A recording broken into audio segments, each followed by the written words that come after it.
Big Mac, Chicken McNuggets, no, Big Mac and Quarter Pounder with cheese, or Filet-O-Fish. You'd be doing the same thing if you were at McDonald's, because you can choose not just one, but 2 of your favorites for just $6. Tasty Big Mac, crispy 10-piece Chicken McNuggets, juicy Quarter Pounder with cheese, or savory Filet-O-Fish. Enjoy 2 of your all-time favorites for just $6, if you can decide on the 2. Prices and participation may vary. Cannot be combined with any other offer or combo meal. Single item at regular price.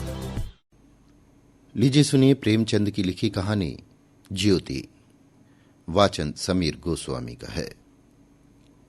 विधवा हो जाने के बाद बूटी का स्वभाव बहुत कटु हो गया था।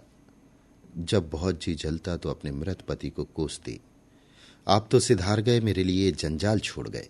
जब इतना जल्दी जाना था तो ब्याह न जाने किस लिए किया। घर में भुनी भांग नहीं, चले थे ब्याह करने। वो चाहती तो दूसरी सगाई कर लेती। अहीरों में इसका रिवाज है। देखने सुनने में भी बुरी न थी। 2-1 आदमी भी तैयार थे, लेकिन बूटी पतिव्रता कहलाने के मोह को न छोड़ सकी, और ये सारा क्रोध उतरता था बड़े लड़के मोहन पर, जो अब 16 साल का था। सोहन अभी छोटा था और मैना लड़की थी। ये दोनों अभी किसी लायक न थे। अगर ये तीनों ना होते तो बूटी को क्यों इतना कष्ट होता। जिसका थोड़ा सा काम कर देती वो रोटी कपड़ा दे देता, जब चाहती किसी के सिर बैठ जाती। अब अगर वो कहीं बैठ जाए तो लोग यही कहेंगे कि 3-3 बच्चों के होते इसे ये क्या सूझी। मोहन भरसक उसका भार हल्का करने की चेष्टा करता। गायों भैंसों की सानी पानी, दोहना मथना ये सब कर लेता, लेकिन बूटी का मुंह सीधा ना होता था। वो रोज एक ना एक खुचड़ निकालती रहती, और मोहन ने भी उसकी घुड़कियों की परवाह करना छोड़ दिया था। पति उसके सिर गृहस्थी का ये भार पटक कर क्यों चला गया, उसे यही गिला था। बेचारी का सर्वनाश ही कर दिया। न खाने का सुख मिला, न पहनने ओढ़ने का, न और किसी बात का। इस घर में क्या आई मानो भट्टी में पड़ गई। उसकी वैधव्य साधना और अतृप्त भोग लालसा में सदैव द्वंद्व समचा रहता था, और उसकी जलन में उसके हृदय की सारी मृदुता जलकर भस्म हो गई थी। पति के पीछे और कुछ नहीं तो बूटी के पास 400-500 के गहने थे, लेकिन एक एक करके सब उसके हाथ से निकल गए। उसी मोहल्ले में उसकी बिरादरी में कितनी ही औरतें थी जो उससे जेठी होने पर भी गहने झमकाकर, आंखों में काजल लगाकर, मांग में सिंदूर की मोटी सी रेखा डालकर मानो उसे जलाया करती थी। इसलिए अब उनमें से कोई विधवा हो जाती तो बूटी को खुशी होती, और ये सारी जलन वो लड़कों पर निकालती, विशेषकर मोहन पर। वो शायद सारे संसार की स्त्रियों को अपने ही रूप में देखना चाहती थी। कुत्सा में उसे विशेष आनंद मिलता था। उसकी वंचित लालसा जल न पाकर ओस चाट लेने में ही संतुष्ट होती थी। फिर ये कैसे संभव था कि वो मोहन के विषय में कुछ सुने और पेट में डाल ले। ज्यों ही मोहन संध्या समय दूध बेचकर आया, बूटी ने कहा, देखती हूं तू अब साड़ बनने पर उतारू हो गया है। मोहन ने प्रश्न के भाव से देखा। कैसा साड़? क्या बात है? तू रुपया से छिप छिप कर नहीं हंसता बोलता, उस पर कहता है कैसा साड़? तुझे लाज नहीं आती? घर में पैसे की तंगी है और वहां उसके लिए पान लाए जाते हैं, कपड़े रंगाए जाते हैं। मोहन ने विद्रोह का भाव धारण किया। अगर उसने मुझसे 4 पैसे के पान मांगे तो क्या करता? कहता कि पैसे दे तो लाऊंगा। अपनी धोती रंगने को दी, उससे रंगाई मांगता। मोहल्ले में तू ही धन्ना सेठ है, और किसी ने उससे क्यों ना कहा। ये वो जाने, मैं क्या बताऊं। तुझे अब छेला बनने की सूझती है। घर में भी कभी 1 पैसे का पान लाया? यहां पान किसके लिए लाता? क्या तेरे लिखे घर में सब मर गए? मैं ना जानता था कि तुम पान खाना चाहती हो। संसार में 1 रुपया ही पान खाने जोग है। शौक सिंगार की भी तो उम्र होती है। बूटी जल उठी। उसे बुढ़िया कह देना उसकी सारी साधना पर पानी फेर देना था। बुढ़ापे में उन साधनों का महत्व ही क्या, जिस त्याग कल्पना के बल पर वो स्त्रियों के सामने सिर उठाकर चलती थी, उस पर इतना कुठाराघात। इन्हीं लड़कों के पीछे उसने अपनी जवानी धूल में मिला दी। उसके आदमी को मरे आज 5 साल हुए, तब उसकी चढ़ती जवानी थी। 3 बच्चे भगवान ने उसके गले मढ़ दिए, नहीं अभी वो है क्या दिन की। चाहती तो आज वो भी ओठ लाल किए, पांव में महावर लगाए, अनवट बिछुए पहने मटकती फिरती। ये सब कुछ उसने इन लड़कों के कारण त्याग दिया और आज मोहन उसे बुढ़िया कहता है। रुपया उसके सामने खड़ी कर दी जाए तो चूहिया सी लगे, फिर भी वो जवान है और बूटी बुढ़िया है। बोली, हाँ और क्या, मेरे लिए तो अब फटे चिथड़े पहनने के दिन है। जब तेरा बाप मरा था तो मैं रुपया से 2 ही 4 साल बड़ी थी। उस वक्त कोई घर कर लेती तो तुम लोगों का कहीं पता न लगता, गली गली भीख मांगते फिरते। लेकिन मैं कह देती हूं, अगर तू फिर उससे बोला तो या तो तू ही घर में रहेगा या मैं ही रहूंगी। मोहन ने डरते डरते कहा, मैं उसे बात दे चुका हूं अम्मा। कैसी बात? सगाई की। अगर रुपया मेरे घर में आई तो झाड़ू मारकर निकाल दूंगी। ये सब उसकी मां की माया है। वो कुटनी मेरे लड़के को मुझसे छीन लेती है। राण से इतना भी नहीं देखा जाता। चाहती है कि उसे सौत बनाकर छाती पर बैठा दे। मोहन ने व्यथित कंठ में कहा, अम्मा ईश्वर के लिए चुप रहो, क्यों अपना पानी आपा खो रही हो। मैंने तो समझा था 4 दिन में मैना अपने घर चली जाएगी, तुम अकेली पड़ जाओगी, इसलिए उसे लाने की बात सोच रहा था।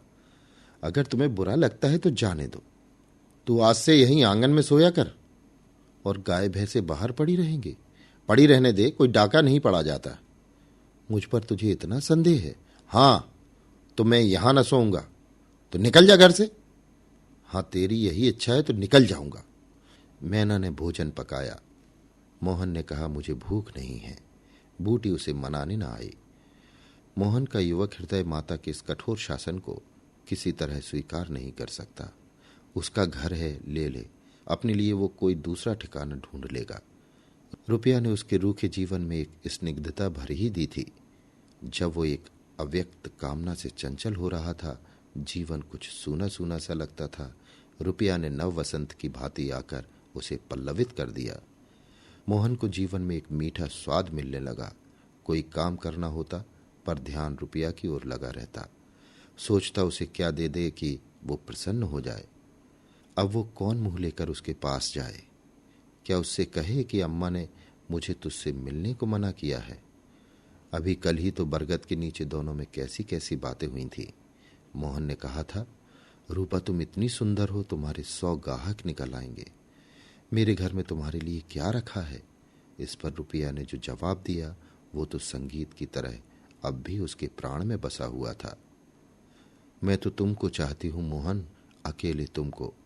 परगने के चौधरी हो जाओ तब भी मोहन हो, मजूरी करो तब भी मोहन हो। उसी रुपया से आज वो जाकर कहे, मुझे अब तुमसे कोई सरोकार नहीं है। नहीं, ये नहीं हो सकता। उसे घर की परवाह नहीं है। वो रुपया के साथ मां से अलग रहेगा। इस जगह न सही, किसी दूसरे मोहल्ले में सही। इस वक्त भी रुपया उसकी राह देख रही होगी। कैसे अच्छे बीड़े लगाती है। कहीं अम्मा सुन पावें कि वो रात को रुपया के द्वार पर गया था तो परान ही दे दें। दे दें परान। अपने भाग तो नहीं बखानती कि ऐसी देवी बहू मिल जाती है। ना जाने क्यों रुपया से इतना चिढ़ती है। वो जरा पान खा लेती है, जरा साड़ी रंग कर पहनती है, बस यही तो। चूड़ियों की झंकार सुनाई दी। रुपया आ रही है। हाँ, वही है। रुपया उसके सिराहने आकर बोली, सो गए क्या मोहन? घड़ी भर से तुम्हारी राह देख रही हूं, आए क्यों नहीं? मोहन नींद का मक्कर किए पड़ा रहा। रुपया ने उसका सिर हिलाकर फिर कहा, क्या सो गए मोहन? उन कोमल उंगलियों के स्पर्श में क्या सिद्धि थी, कौन जाने। मोहन की सारी आत्मा उन्मत्त हो उठी। उसके प्राण मानो बाहर निकलकर रुपया के चरणों में समर्पित हो जाने के लिए उछल पड़े। देवी वरदान के लिए सामने खड़ी है। सारा विश्व जैसे नाच रहा है। उसे मालूम हुआ जैसे उसका शरीर लुप्त हो गया है। केवल वो एक मधुर स्वर की भांति विश्व की गोद में चिपटा हुआ उसके साथ नृत्य कर रहा है। रुपया ने कहा, अभी से सो गए क्या जी? मोहन बोला, हाँ, जरा नींद आ गई थी रूपा। तुम इस वक्त क्या करने आई हो?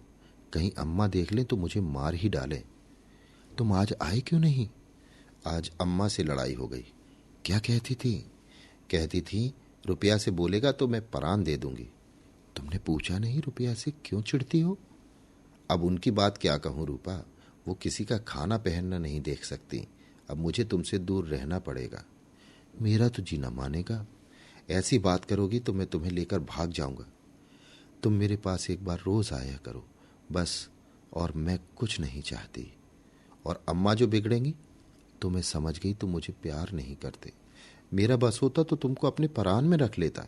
इसी समय घर के किवाड़ खटके, रुपया भाग गई। मोहन दूसरे दिन सोकर उठा तो उसके हृदय में आनंद का सागर सा भरा हुआ था। वो सोहन को बराबर डांटता रहता था। सोहन आलसी था, घर के काम धंधे में जीना लगाता था। मोहन को देखते ही वो साबुन छिपाकर भाग जाने का अवसर खोजने लगा। मोहन ने मुस्कुराकर कहा, धोती बहुत मैली हो गई है सोहन, धोबी को क्यों नहीं देते? सोहन को इन शब्दों में स्नेह की गंध आई। धोबिन पैसे मांगती है तो पैसे अम्मा से क्यों नहीं मांग लेते? अम्मा कौन सा पैसे दिए देती हैं, तो मुझसे ले लो।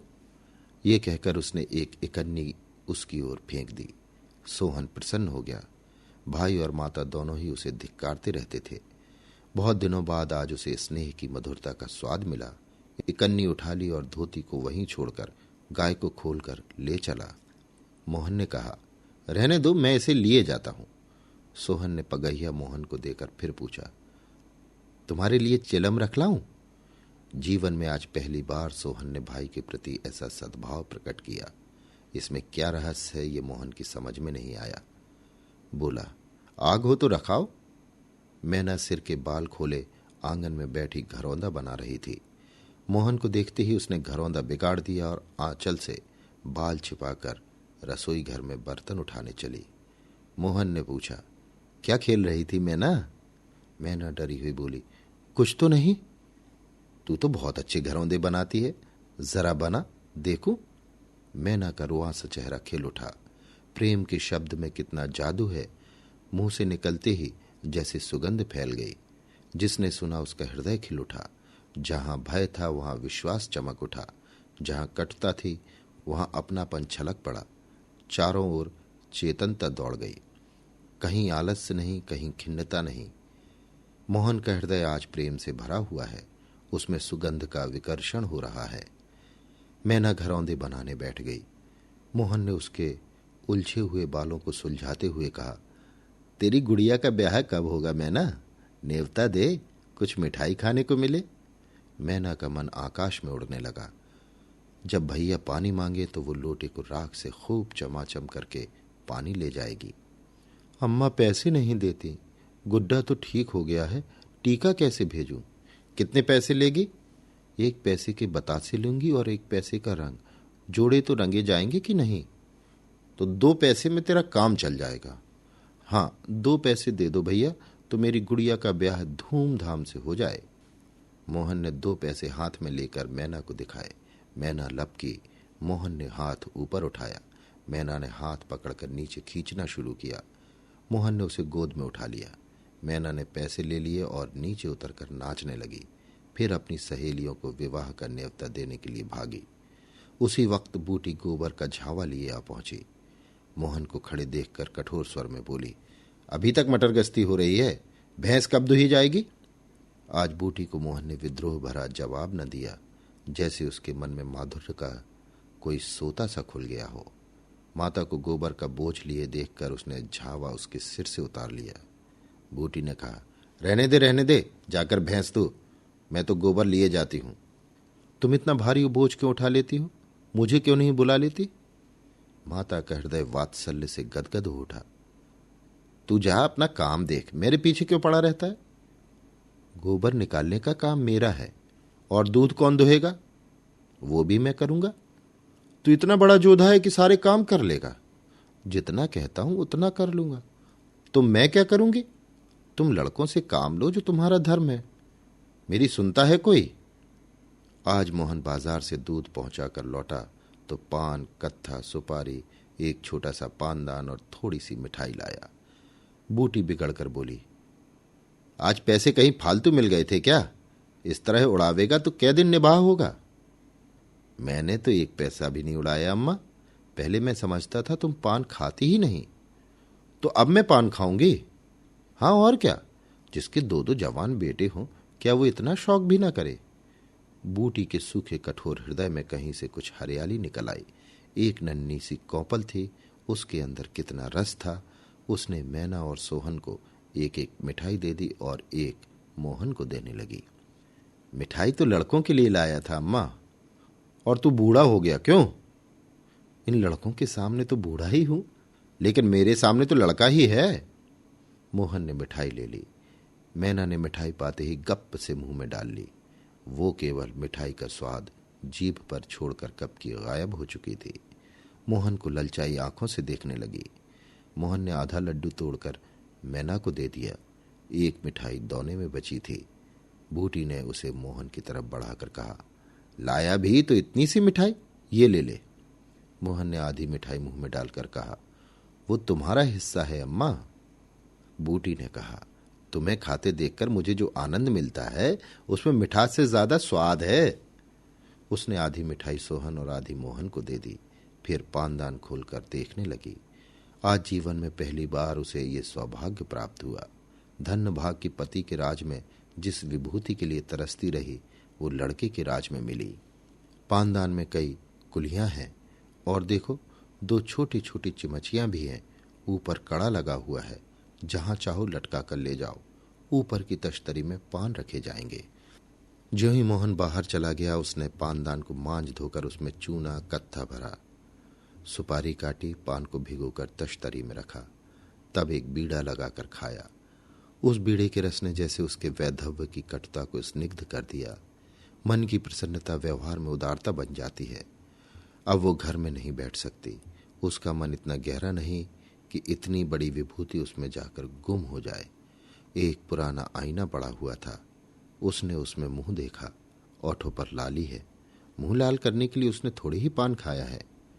धनिया ने आकर कहा, काकी तनिक रस्सी दे दो, मेरी रस्सी टूट गई है। कल बूटी ने साफ कह दिया होता, मेरी रस्सी गांव भर के लिए नहीं है, रस्सी टूट गई तो बनवा लो। आज उसने धनिया को रस्सी निकालकर प्रसन्न मुख से दे दी और सद्भाव से पूछा, लड़के के दस्त बंद हुए कि नहीं धनिया? धनिया ने उदास मन से कहा, नहीं काकी, आज तो दिन भर दस्त आए, जाने दांत आ रहे हैं। पानी भर ले तो चल जरा देखो, दांत ही हैं कि कुछ और फसाद है, किसी की नजर वजर तो नहीं लगी? अब क्या जाने काकी, कौन जाने किसी की आंख फूटी हो। चौचार लड़कों को नजर का बड़ा डर रहता है। जिसने चुमका कर बुलाया झट उसकी गोद में चला जाता है। ऐसा हंसता है कि तुमसे क्या कहूं। कभी कभी माँ की नजर भी लग जाया करती है। ए नोच काकी, भला कोई अपने लड़के को नजर लगाएगा? यही तो तू समझती नहीं, नजर आप ही लग जाती है। धनिया पानी लेकर आई तो बूटी उसके साथ बच्चे को देखने चली। तू अकेली है? आजकल घर के काम धंधे में बड़ा अंडस होता होगा। नहीं काकी, रुपया आ जाती है, घर का कुछ काम कर देती है, नहीं अकेले तो मेरी मरण हो जाती। बूटी को आश्चर्य हुआ। रुपया को उसने केवल तितली समझ रखा था। रुपया? हाँ काकी, बेचारी बड़ी सीधी है, झाड़ू लगा देती है, चौका बर्तन कर देती है, लड़के को संभालती है। गाढ़े समय कौन किसी की बात पूछता है काकी? उसे तो अपनी मिस्सी काजल से छुट्टी न मिलती होगी। ये तो अपनी अपनी रुचि है काकी। मुझे तो इस मिस्सी काजल वाली ने जितना सहारा दिया उतना किसी भक्तिन ने न दिया। बेचारी रात भर जागती रही, मैंने कुछ दे तो नहीं दिया। हाँ, जब तक जीऊंगी उसका जस गाऊंगी। तो उसके गुण अभी जानती नहीं धनिया। पान के लिए पैसे कहाँ से आते हैं, किनारदार साड़ियां कहाँ से आती हैं? मैं इन बातों में नहीं पड़ती काकी। फिर शौक सिंगार करने को किसका जी नहीं चाहता? खाने पहनने की यही तो उम्र है। धनिया ने बच्चे को खटोले पर सुला दिया। बूटी ने बच्चे के सिर पर हाथ रखा, पेट में धीरे धीरे उंगली गड़ाकर देखा, नाभि पर हींग का लेप करने को कहा। रुपया बेनिया लाकर उसे झलने लगी। बूटी ने कहा, ला बेनिया मुझे दे दे, मैं डुला दूंगी तो क्या छोटी हो जाऊंगी? तू दिन भर यहां काम धंधा करती है, थक गई होगी। तुम इतनी भली मानस हो और यहां लोग कहते थे वो बिना गाली के बात नहीं करती, मारे डर के तुम्हारे पास ना आई। बूटी मुस्कुराई। लोग झूठ तो नहीं कहते। मैं आंखों की देखी मानू कि कानों की सुनी। दूसरी लड़की होती तो मेरी ओर से मुंह फेर लेती, मुझे जलाती, मुझसे ऐंठती, इसे तो जैसे कुछ मालूम ही ना हो सकता है कि मोहन ने इससे कुछ कहा ही ना हो। हाँ, यही बात है। आज रुपया बूटी को बड़ी सुंदर लगी। ठीक तो है, अभी शौक सिंगार न करेगी तो कब करेगी। शौक सिंगार इसलिए बुरा लगता है कि ऐसे आदमी अपने भोग विलास में मस्त रहते हैं। किसी के घर में आग लग जाए उनसे मतलब नहीं, उनका काम तो खाली दूसरों को रिझाना है। जैसे अपने रूप की दुकान सजाए राह चलतों को बुलाती हो कि जरा इस दुकान की सैर भी करते जाइए। ऐसे उपकारी प्राणियों का सिंगार बुरा नहीं लगता, नहीं बल्कि और अच्छा लगता है। इससे मालूम होता है कि इसका रूप जितना सुंदर है उतना ही मन भी सुंदर है। फिर कौन नहीं चाहता कि लोग उनके रूप की बखान करें। किसी दूसरों की आंख में छुप जाने की लालसा नहीं होती। बूटी का यौवन कब का विदा हो चुका, फिर भी ये लालसा उसे बनी हुई है। कोई उसे रस भरी आंखों से देख लेता है तो उसका मन कितना प्रसन्न हो जाता है। जमीन पर पांव नहीं पड़ते। फिर रूपा तो अभी जवान है। उस दिन से रूपा प्रायः 1-2 बार नित्य बूटी के घर आती। बूटी ने मोहन से आग्रह करके उसके लिए अच्छी सी साड़ी मंगवा दी। अगर रूपा कभी बिना काजल लगाए या बैरंगी साड़ी पहने आती तो बूटी कहती, बहू बेटियों को ये जोगिया भेष अच्छा नहीं लगता, ये भेष तो हम जैसी बूढ़ियों के लिए है। रूपा ने एक दिन कहा, तुम बूढ़ी काहे से हो गई अम्मा? लोगों को इशारा मिल जाए तो भौरों की तरह तुम्हारे द्वार पर धरना देने लगे। बूटी ने मीठी तिरस्कार से कहा, चल मैं तेरी माँ की सौत बनकर जाऊंगी। अम्मा तो बूढ़ी हो गई। तो क्या तेरे दादा अभी जवान बैठे हैं? हाँ ऐसा, अभी अच्छी मिट्टी है उनकी। बूटी ने उसकी ओर रस भरी आंखों से देखकर पूछा, अच्छा बता, मोहन से तेरा ब्याह कर दूं? रूपा लजा गई, मुख पर गुलाब की आभा दौड़ गई। आज मोहन दूध बेचकर लौटा तो बूटी ने कहा, कुछ रुपए पैसे जुटा, मैं रूपा से तेरी बातचीत कर रही हूं। अभी आप सुन रहे थे प्रेमचंद की लिखी कहानी ज्योति। Ace is the place with the helpful hardware, folks. The buckets you buy at Ace hold paint, dirt, and debris. But our Children's Miracle Network buckets hold so much more, like dreams, hope, and care for children. Because over the last 29 years, with your help, Ace has raised over $125 million for local CMN hospitals. So stop by your local Ace this weekend to make a $5 donation and get a 5-gallon bucket plus 20% off almost anything that fits inside it. Offer valid on regular price merchandise. Additional exclusions apply. See store for details.